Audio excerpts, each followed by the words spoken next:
కదిరి డిపోనా ఇది? కదిరి డిపో. ఎంతమంది ఉన్నారు బస్సులో? 112 మంది ఉన్నారు. ఎట్లా పోయేది జనము? కర్నీలో దిగమంటారు. ఎట్లా? ఏవయ్యా డిఎం గారు, కాస్త బుద్ధి ఉపయోగించండి. జనం ఇంతమంది ఉన్నారు కదా, ఎట్లా ప్రయాణం చేసేది? సురక్షితంగా చేయాలి కదా అందరూ. ఆర్టీసీ బస్సు ప్రయాణం సురక్షితమైన ప్రయాణం రాశారు కదయ్యా. ప్రయాణికులకు సౌకర్యం కల్పించాలి కదా. ఏమిటి చెప్పండి, మీరు చెప్పండి.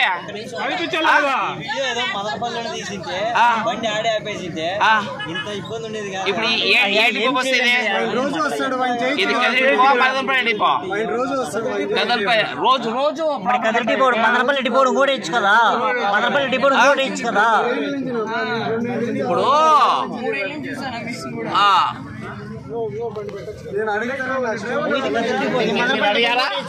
అడిగారా? ఏమన్నారు? బస్సులు వస్తాయి ఉండదు, వాళ్ళు ఏం చెప్పారు. ఏం చెప్పారా?